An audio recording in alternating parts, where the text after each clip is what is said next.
This program is brought to you by LegendaryStrength.com. The content found here is for informational purposes only and is not intended as medical advice. It is recommended you talk to your qualified health professional before making any changes to your exercise plan, diet, or prescription medication use. Legendary Strength is not responsible for any claims made during this program. Hey there, it's Logan Christopher from LegendaryStrength.com with our newest episode of the podcast. I got two things I want to talk to you about today. The first is Steve Justa. Actually, that's the second one. The man, the myth, the legend, Steve Justa. No, we don't have him on the phone. Perhaps in the future I can get him on board for an interview. I have spoken with him on the phone couple times, so that is a possibility. If you would like me to see if I can get Steve Just on here. He's quite an elusive guy, so it's hard to get a hold of him. But if you want to see that happen, I can probably make it happen. Just let me know.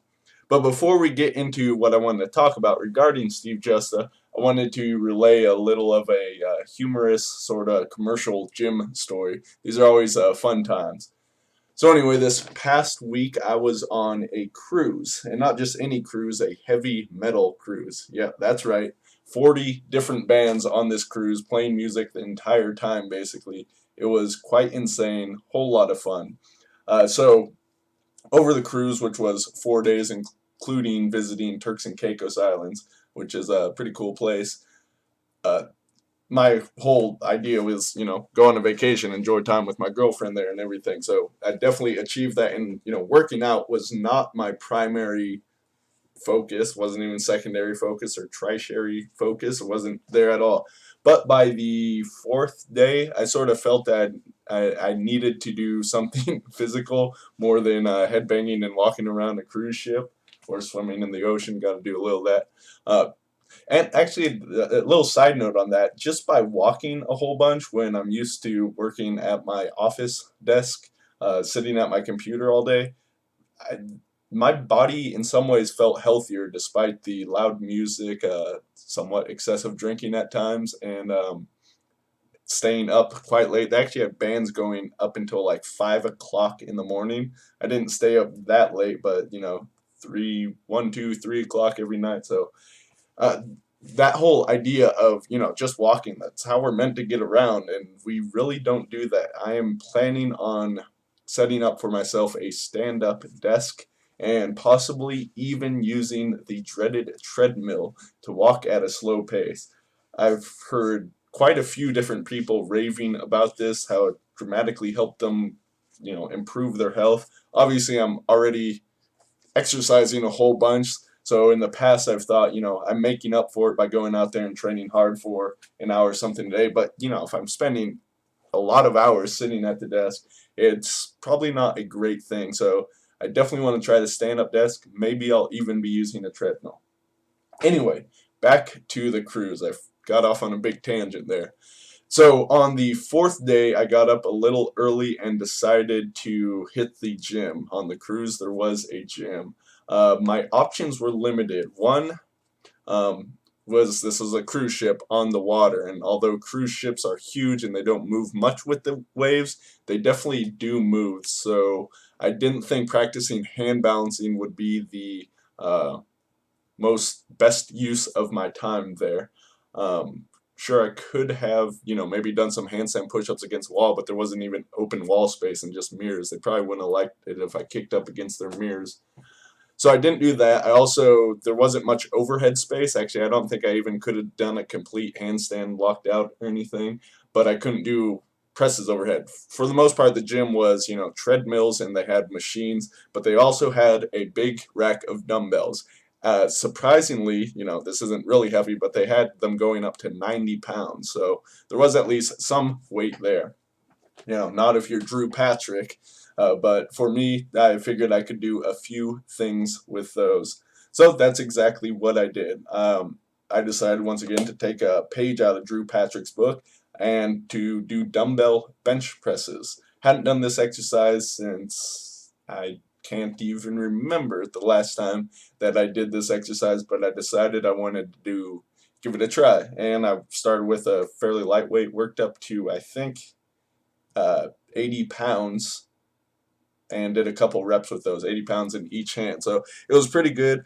The cool thing about this, while I'm doing this exercise, and I also did one-arm dumbbell rows, phenomenal exercise. Here the dumbbells were pretty light, so just busted out a couple sets of 10 reps with the 90-pound dumbbells. But the guy next to me, like the entire time I'm working out, guess what he's doing? That's right, curls. Everyone's favorite exercise. And I will admit, he had bigger arms than I did. But I am willing, I would have wagered money that I could actually curl more than this guy because he was using very light weights throughout. So it's a standard thing that you get when you go into the gym. So I did a few sets of the dumbbell bench press, did a few sets of the rows. Did some stretching. They had like an open area for their spin classes that they have going, though they didn't have any right there, and I did not partake in a spin class. But then I figured I'd finish off. They had a Concept 2 rower.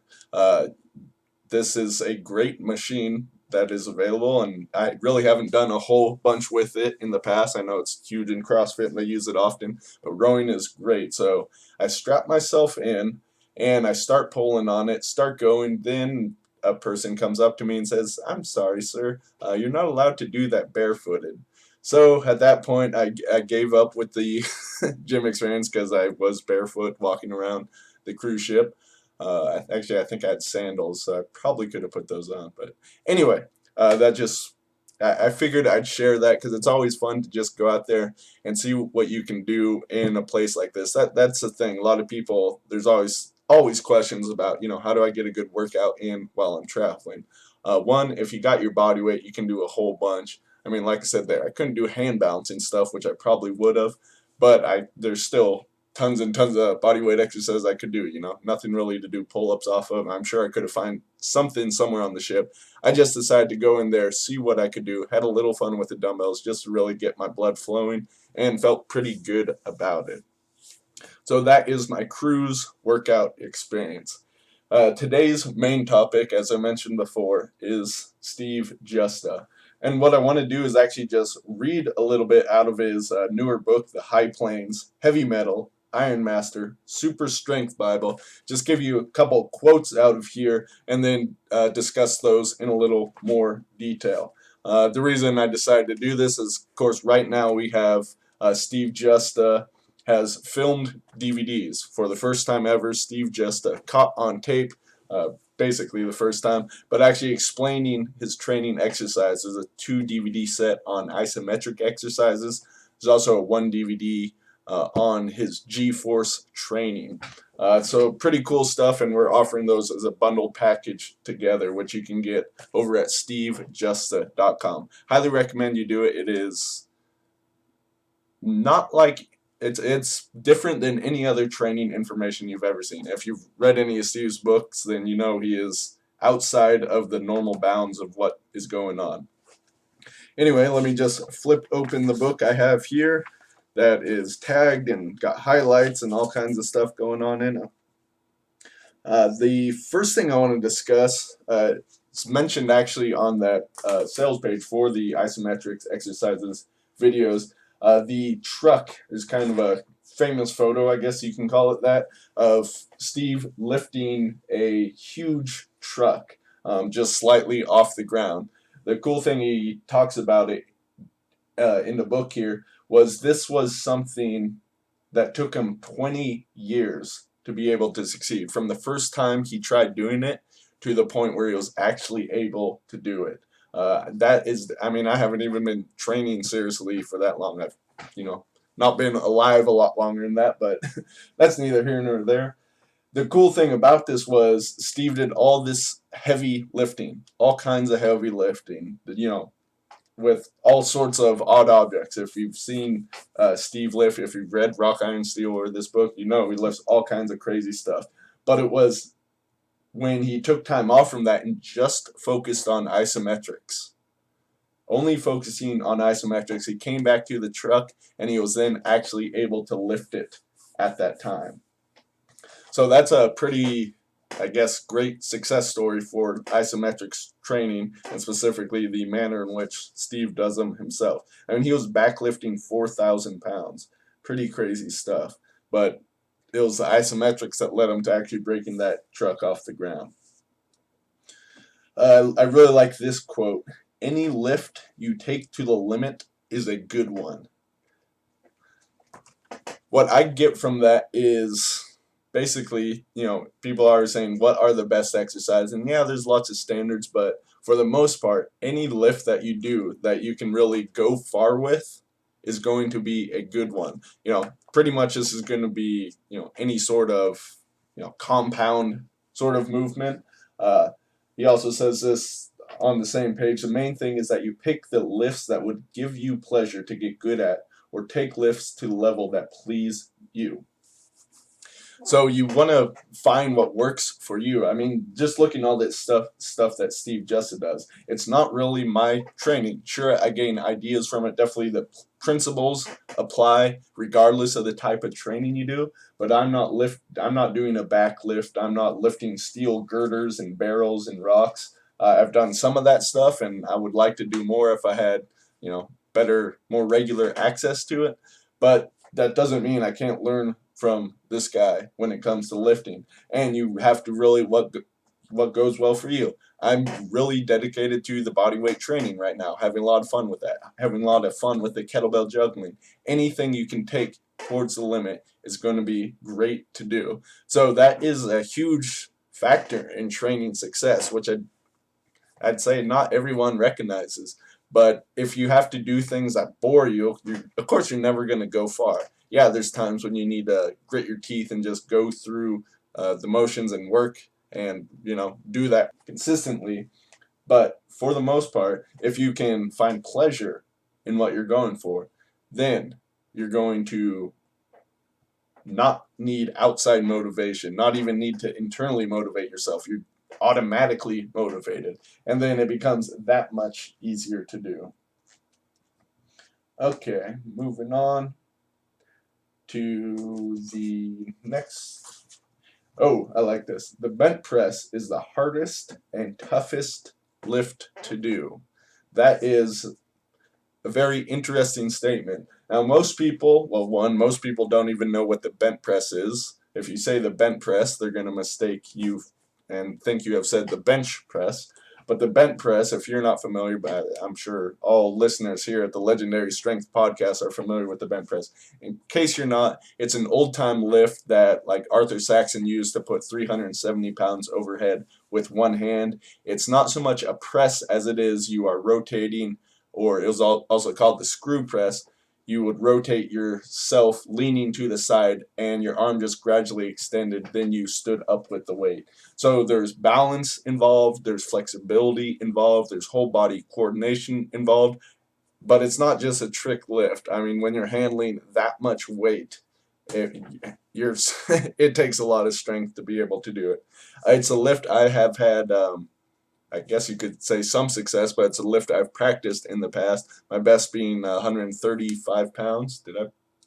I may have surpassed that. I forget if I did. I haven't practiced it currently because I don't have a good spot in which to do it and haven't taken the time to create a good spot to do it. But the bench press, a lot of people will use kettlebells for it. You can use dumbbells. The barbell, of course, requires more balance to do. But this statement, the bench press is the hardest and toughest lift to do. Very cool stuff, and I would agree. It is such an interesting lift. I encourage you to give it a shot. Just work at it for a period of time and have some fun with it. If you need some instruction in this, then I'd recommend going back to Arthur Saxon's books. I believe he covers it in both the development of physical power and the textbook of weightlifting. Different details in each. Obviously, he was one of the best people out there. A whole bunch of other of the old-time strength authors also talked about the bench press. So really cool stuff. I think there was some other coverage from Arthur Saxon in one of Thomas Inch's books, if I remember. Thomas Inch on Strength, I believe it was.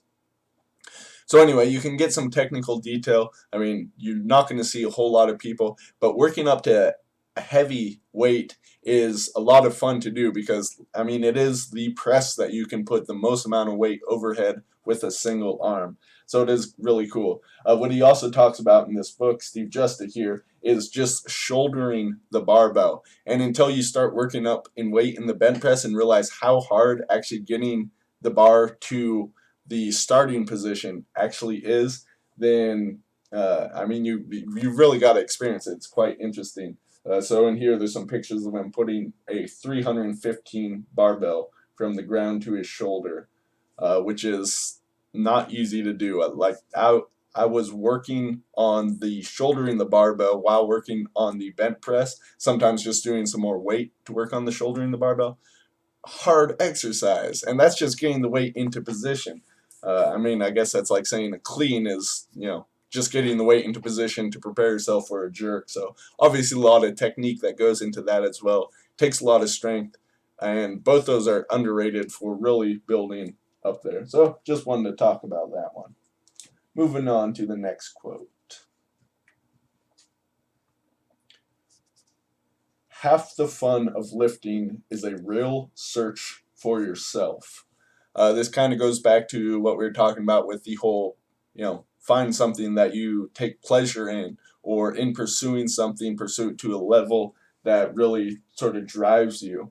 This is a little bit of a different statement, but talking about the same thing. Uh, Really, with lifting, I have to say it is that you are finding yourself while doing the lifting. Exercise becomes a sort of a method of self-discovery. There's a quote from, I can't remember the guy's name right now, but in the book, Not Just Pumping Iron, he states that hatha yoga, or weightlifting is the hatha yoga of the West. Basically, the idea being yoga isn't just a system of physical exercise, but is done for spiritual development. This same sort of thing right here in this chapter, self-discovery through strength. That's a title of the chapter. But it is really going to that. You are sort of doing a form of personal development through lifting weights, and not just lifting weights, obviously, but also any sort of exercise like the body weight stuff. That all fits in there. So it's really cool, and of course, anyone that does this for any period of time recognizes that the benefits carry over into other areas of life. Because physical strength requires some level of mental mastery, then you can apply that into other areas. And I'm not just talking about the crazy mental stuff that I have a lot of fun with, but it's really the same thing there. Those mental training tactics can be applied in the gym, and they can be applied in other arenas as well. That's another reason that you should really, find what pleases you in lifting, because it's going to allow you to pursue the higher levels, which then allow this higher level of self-discovery. I mean, you could even go to Maslow's hierarchy of the needs and look at it from the top level of self-actualization, which I'd say, I mean, that's kind of what I'm going for with my weightlifting. I've made this not just something fun that I do as a hobby, but turned it into my whole business. Basically, my life uh, evolves around this, and it is something I'm really trying to pursue in certain forms towards that high level. So very cool stuff. He has in here the Iron Master Commandments. There's quite a few of them. I think his idea was to start with 10, but then he got carried away and has something like 20. Anyway, the first one, the Golden Rule.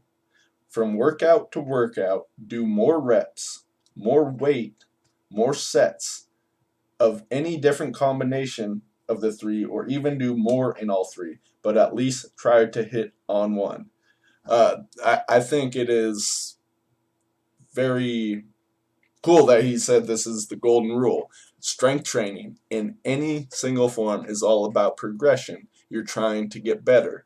In order to do that, it requires more weight, more reps, more sets. You could also add the whole density factor in here of doing a similar sort of volume in a lesser amount of time. Definitely, I know Steve has talked about doing that sort of thing as well. But these are his main components. And there are other forms of progression, Basically, this is it. More reps, more weight, more sets. Different combinations just from one workout to the next. One time you may hit more weight. One time you may hit more reps that you're able to do. Sometimes you're able to do both. So it's really cool. Just be sure you're always following this golden rule. And this is what so many people, and I'm talking about, commercial gym people that are doing the same thing over and over, they don't understand this rule. They don't understand the principles of progression, and that's what allows you to get stronger. That's what allows you to build muscle. That's what allows you to hit whatever your goals happen to be. Definitely, there's some other cool commandments in here, but I want to move on to something else. Okay. The more work output you can generate, the tougher you'll get. Eventually, that transfers into lifting heavier weights. So this talks about the whole progression thing in a little bit of a different detail, and this is also something that I'd say a lot of people don't recognize. They think, oh, if you want to get strong, you have to only do low reps. Yeah, in fact, you'll hear a lot of people do that. That you're wasting your time if you do higher, more than 5 reps, or you do a lot of volume with something. But here he's saying the more work output you can generate, the tougher you'll get. And by work output, he's really talking about that volume sort of approach. If you look at Steve, his different workouts, where he's doing like 2 hours of isometrics, that's all about work output. I mean, you can't really count the weight that you're moving then. You can only really count reps. And he'll do that. He'll do 2,000 reps. Then the next workout, come back and do 3,000 reps. Then 5,000 reps. So he really goes after this. And you can see from that that is carrying over to the fact that he can lift heavier and heavier weights. In a recent video I did, I was talking about being able to do more reps in the pull-up. Same sort of principle there. If you just build up in volume overall, broken across multiple sets, that would, one, also help you with handling more weight in a pull-up, but also allow you to do more reps in a single effort, in a single set. So this is something that not a lot of people do, but this can be a great way to bust through any plateau. Just ramp up the amount of reps you're doing overall. If you go from being able to just do, let's say, a deadlift of 225, and you do a total of 20 reps, in your workout, let's say 4 sets of 5 in the deadlift, okay, that can be a great workout, especially if that's a fairly heavy weight for you. If you then work that to a point where in not much more time, you're handling 100, even 200 reps of that weight, I'm pretty sure whatever your max happens to be, it's going to go up. It carries over through all different weights. Yes, there's a point where you can be working too light with something, but at 50% intensity, it still seems to carry over. So that's why I talk about this whole idea of waiving the loads often. That is what I found. Working with lighter weights, because you're able to increase the work output, and if you actually look at the work generated, I don't off the top of my head remember the technical terms for it, but you're doing more work in a given time, which is the amount of pounds lifted across a distance divided by time. You're doing more work when you're actually working with a lighter weight, because you may only be able to handle 400 pounds for a single rep, but with 225 you can do 10 reps with that. That is a lot more. That's a total of 2,250 pounds versus the 400. So with lighter weights, you're actually able to generate more work, and this does transfer over to the heavier weights you want to lift.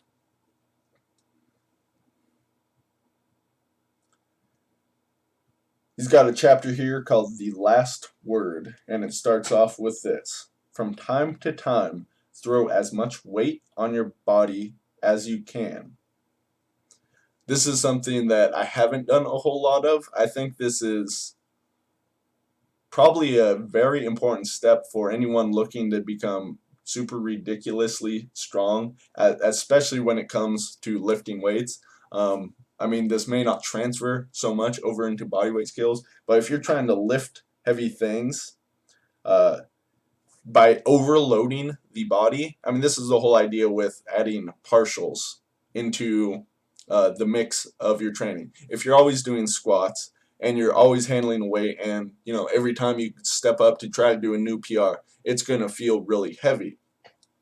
But if you load up in a quarter squat position and you're handling double the weight you can handle, if you do that for a little bit of time, when you come back to, let's say you're handling 625 in the quarter squat, but you come back and you're trying to do 315 for a single in the squat, it is going to feel a lot lighter because your body is used to handling a heavier weight. That's what he's talking about here. So any different way that you can load your body up into a maximum just capacity of holding onto that weight or supporting that weight. All kinds of different ways you can do this, from like a hand and thigh lift, the quarter squat as mentioned, different supports. This isn't going to build muscle so much, but it's building the bone.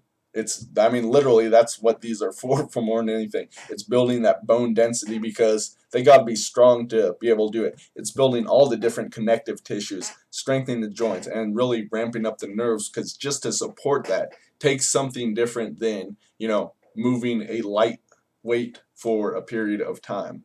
So that's a very cool thing in there. So, like I said, there is so much more in this book that I could go into. Here's one good one. I've got to the point I can change my body at will. That's kind of a cool statement. He's talking about he likes being ripped, which for him is still fairly big, and he likes being huge, and how he would go back and forth between the two, and that's what that statement came from. Really, you should be able to, on some degree, be able to do that. I mean, that is mastering your body, being able to change it at will. Really, same sort of thing can go with strength or skill. It's like, oh yeah, I realize I can learn that skill or get to a certain level with that lift in just a matter of time. You can done that because you've done lots of things like it in the past, and you know the steps, the framework you need in order to be able to go after it. So very cool stuff. Like I mentioned before, if you want me to try to get Steve Justa on the phone with us for a podcast, then let me know and I will try to do that. Other than that, I highly, highly, highly recommend you pick up this book. For one, the High Plains Heavy Metal Iron Master Super Strength Bible, but also go ahead and check out Steve Justa's new DVDs. Isometrics seem to be very, very popular. A lot of people really into them. Steve's take on them is something that I have not seen anywhere else. Entirely different than sort of how I've been using them. My personal way is like use them as an assistance for one specific exercise. Steve Justa just goes into whole isometric workouts. Even his entire schedule is isometric, really hitting the body from every different angle. I think I'm going to need to experiment with doing some of this stuff just to see what it does for me. Very cool stuff. And then also the G-force training, building bone density even further with the different sorts of impact training. Cool stuff that you get as a bonus right now with the isometric exercises. So I highly recommend you check it out. I'll give you one tip since you've listened to this podcast through to the end that I got from just watching Steve Justa's DVDs with the isometrics, the surge and lock method that he was talking about. So when he's doing an isometric, there are a couple different types, long extended holds or just short bursts. What he would do with some of the isometrics is, sort of that whole burst into it and then keep it going and then burst once again. So not letting go with the isometric, but really sort of allowing more nervous energy to go through so that you go from what at that time was 100% intensity and just try to ramp it up a little more. Then try to do that again. The surge and lock method. Very cool way to really actually get to a further level to allow you to unlock the body's power you have.